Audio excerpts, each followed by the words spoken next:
New York, Jane Pauley. It was the 5. No one noticed any first, but were patients in a community hospital dying under odd circumstances? Suspicions turned to questions, but the investigation only raised more. And that investigation, as Lisa Rudolph reports, has only begun a decade later.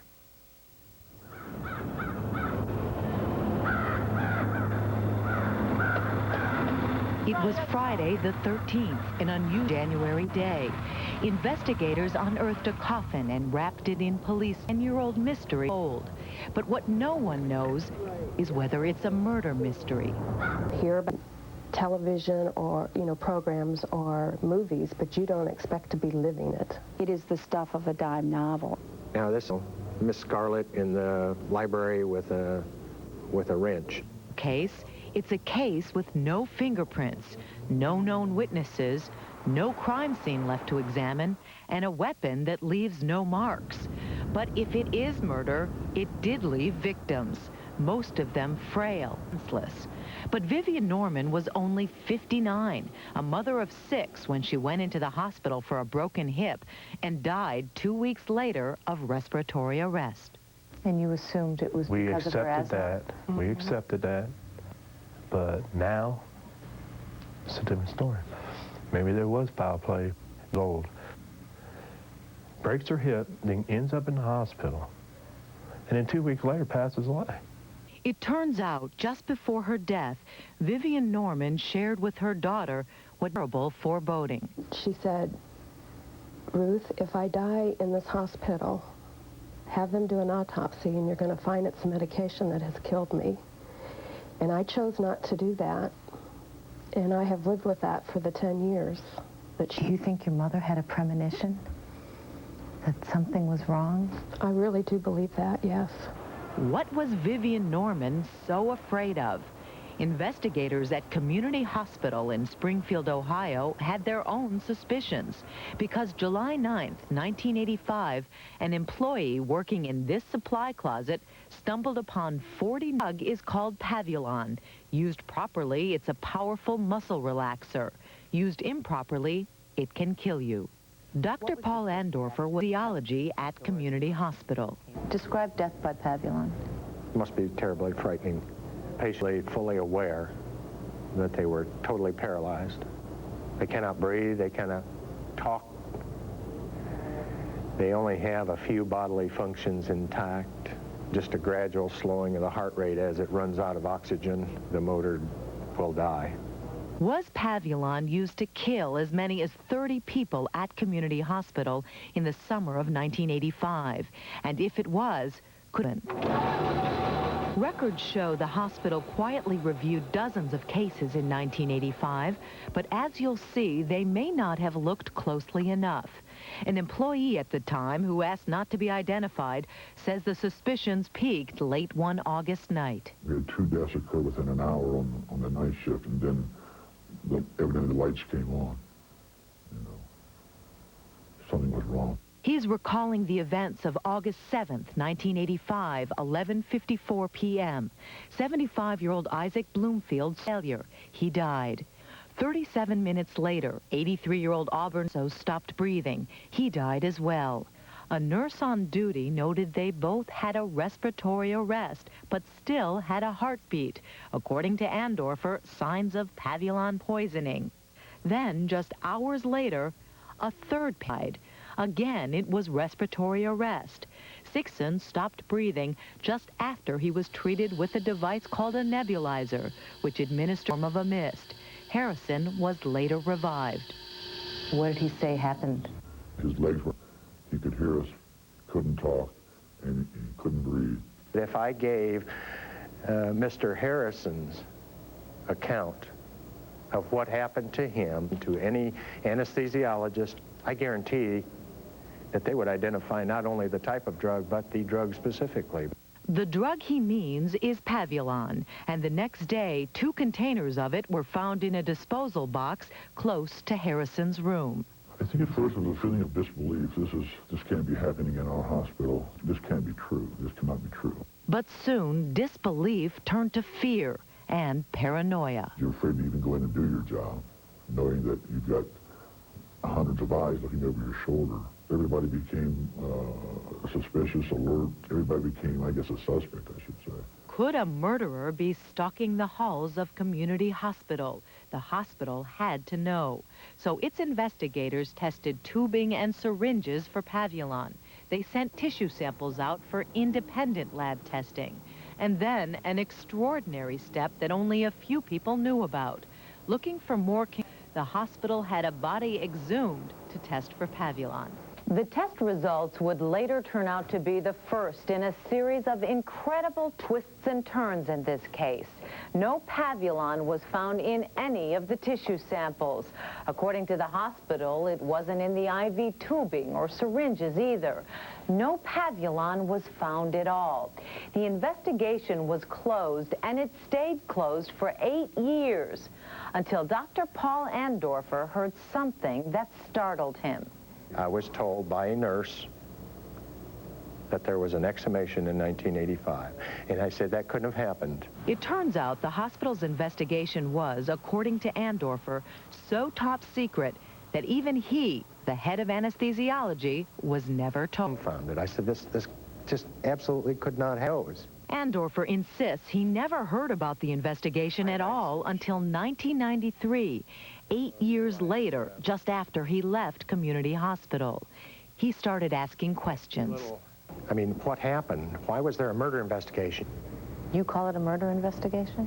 By definition, an exhumation is a murder investigation.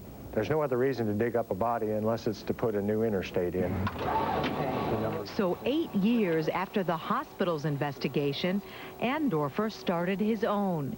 In fact, he even applied for and got a job as deputy coroner of Clark County so he could subpoena hospital records. He compiled a list of 31 patients, 31 deaths with symptoms he thought could mean Pavulon poisoning. Apparently, these cases raised the hospital at the time, but to Andorfer, years later, it looked like a list of murder victims. The question was, could he prove it? I wasn't trained to do investigations. I'm a physician. You know, at times I've felt like Don Quixote, and sometimes I feel like Inspector Clouseau. Eventually, Paul Andorfer's personal crusade and the paper trail he uncovered ended up in the hands of the state's top detectives, Ohio Attorney General Betty Montgomery. As you know, Lisa, this is a 10-year-old case. Very difficult to investigate and prosecute crime. So last summer, the state decided the only way to get to the truth was to test for Pavulon by exhuming. The first was Doris Tompkins, who died during that strange summer of '85. When the body came back a few months ago, it was positive for Pavulon. So 10 years after her death, investigators had their answer, and the answer pointed to murder. The positive test on Doris Tompkins' body raised some disturbing questions. If it was murder, who did it? And how did the hospital fail to see it during its investigation 10 years ago? When we come back, you'll be surprised by some of the people now under suspicion. Why did people suspect this particular thing? Bring on that shift, which she most...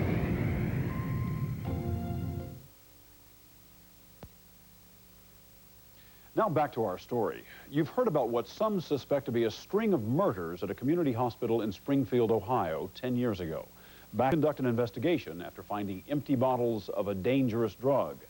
That ended those bottled sudden deaths of patients. But now one man's crusade has reopened the case and raised some troubling new questions. Once again, here's Lisa Rudolph.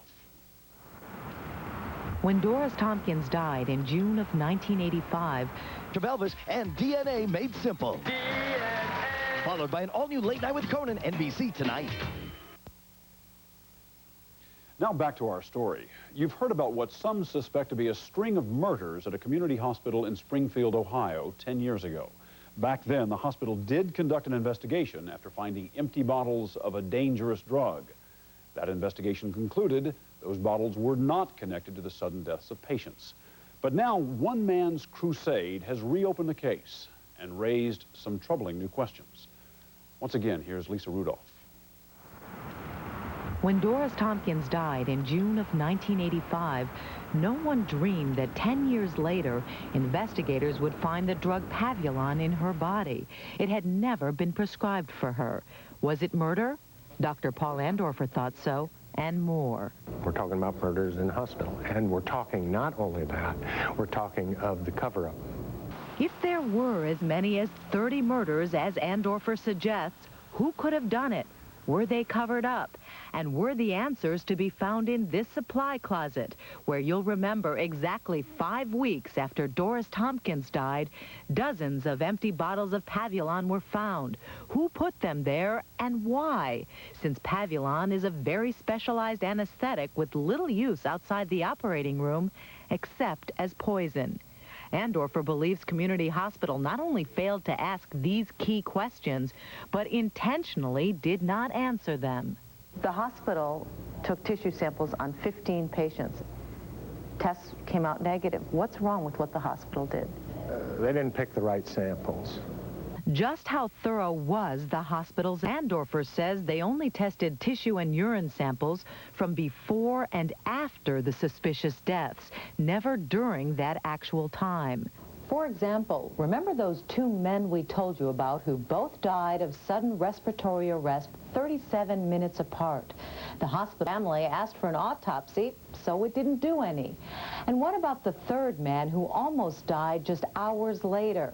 The hospital not only failed to test him, it never even talked to him. And Dateline couldn't because he died of natural causes 2 years later. Do you think the hospital is covering up? If, in fact, we determine that murders have occurred, then we're going to have to look very carefully at how did that happen and did anybody else know that? But Andorfer and others who worked at the hospital in 1985 believe the hospital not only covered up a crime, but let a prime suspect walk away.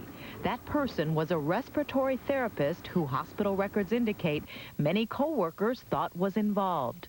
Why did people suspect this particular therapist? The deaths were occurring on that shift, which she mostly worked. The shift was 11 p.m. to 7 a.m., the graveyard shift. And co-workers noted the therapist was in the area when some suspicious things happened.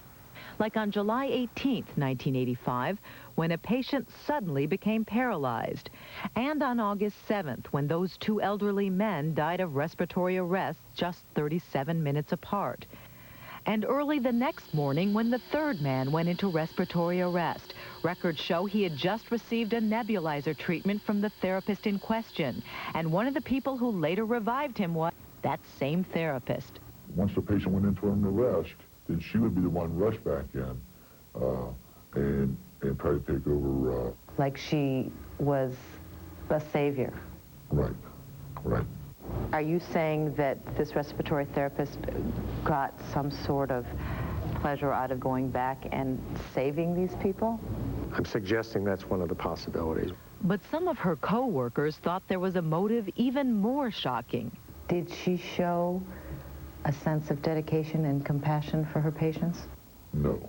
If the patient consumed a lot of time, she really didn't want to have to deal with that patient. She would complain. Right. She would get back from the patients and during the break period or downtime, would play Yahtzee or cards or... She played dice games. Right. Emmett Harrison, the patient who almost died, apparently also suspected the therapist. Documents show he angrily told her supervisor he did not want her in his room again, as he felt that she had in some way contributed to his respiratory arrest. So that's when everything sort of blew up. Right, right. The day after Harrison complained, the hospital took action. But what it did only added to some employees' perception that a potential scandal was being hushed up. The therapist was suspended, but sources tell Dateline she was suspended with pay. What do you think about that? That alone brought enough suspicion to me. Something's wrong here. I mean, how could this woman continue to get paid? Right. They said, hey, we have no proof. We didn't know it was her. We can't suspend her pay. Wouldn't they make her work then? But the therapist would never work for Community Hospital again. She remained on suspension for 10 months. Then, in June of 1986, she left as part of a plea bargain, but not over any missing pavulon or questionable deaths. She was charged with receiving stolen property, a breathing tube, apparently used on her second job as a paramedic. When she resigned from the hospital, the charges were dropped. In the meantime, the suspicious events seemed to stop, and the hospital closed its pavulon case. Were you surprised that they closed it down? Shocked? What was your reaction? I was hurt. I was let down. I was hurt. The hospital said, we looked into it, no evidence of any wrongdoing, just some missing pavulon bottles. There was 59 missing vials. Something bad was wrong. It was unexplained deaths. An investigation ended prematurely. This is the biggest tragedy in the history of American medicine.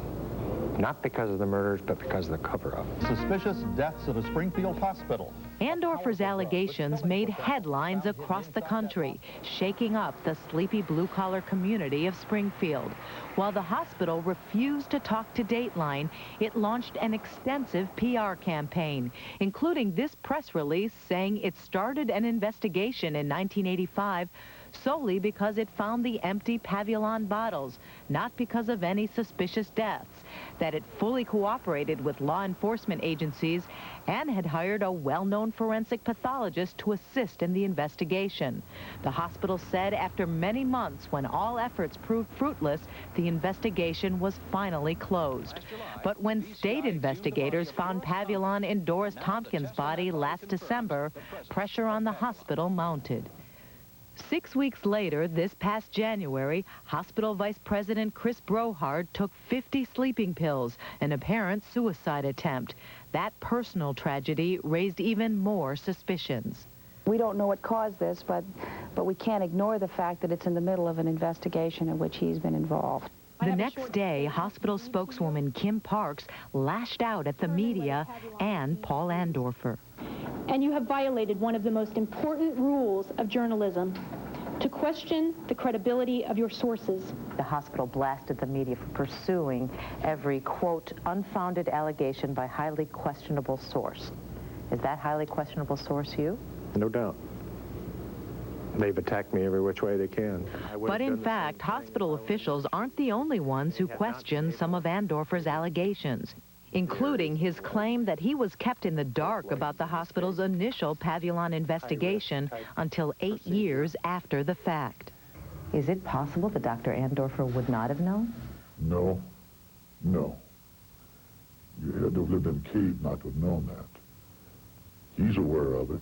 In fact, the hospital claims it has documents that prove Andorfer knew about the 1985 investigation at the time, but it refused to show them to Dateline.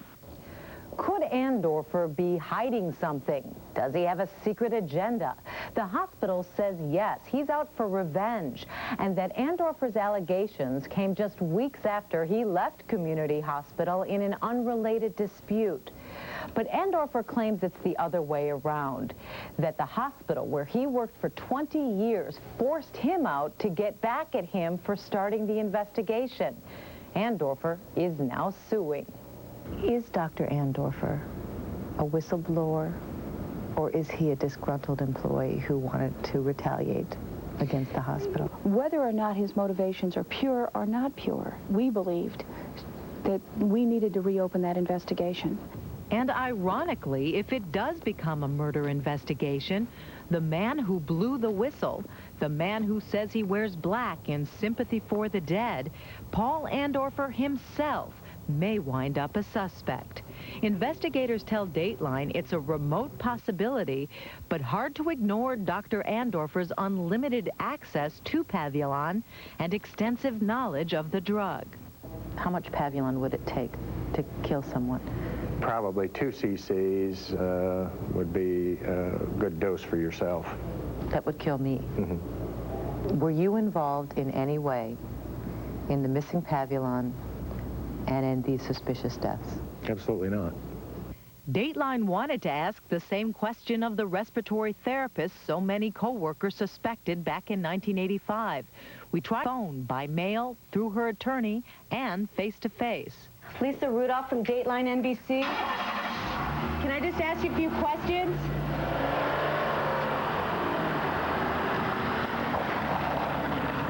You yourself said that this particular therapist was very unpopular. Could she, in fact, be a scapegoat?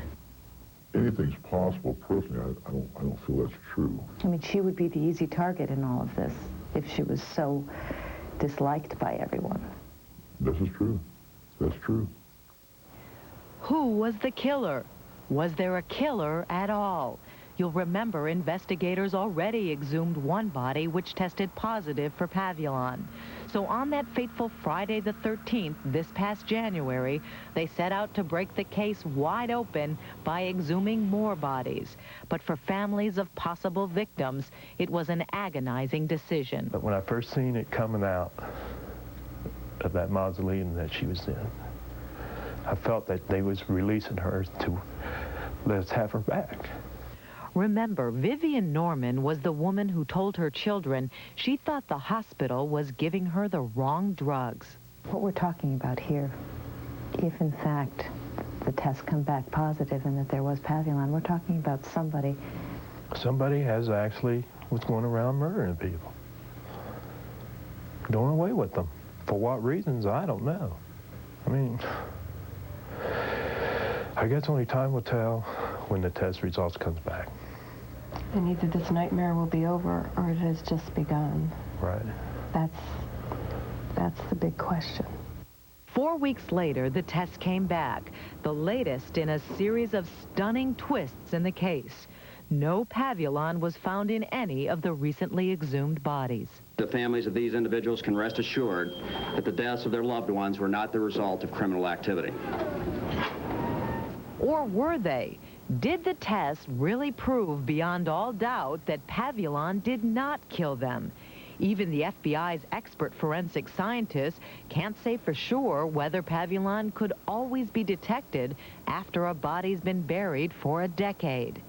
So facing a whole new set of questions, Ohio State investigators continue trying to solve what has been an unsolvable mystery for 10 long years. What could have happened to the Pavulon in those 59 empty bottles? Why was Pavulon found in Doris Tompkins' body? Who knows what and isn't telling? And what about the nearly 24 other possible victims? Do investigators continue to exhume bodies and put more families through such an excruciating waiting game? Or do they stop and possibly let a murderer go free? No charges have been filed against anyone in this case. That's why we did not identify the respiratory therapist some co-workers suspected. Investigators say they have no formal suspects because there has been no official ruling of homicide. But they also say they are pursuing this case in the same way they conduct a murder investigation. Their next step, to convene a panel of forensic pathologists from across the country to review the case and decide if more bodies need to be exhumed.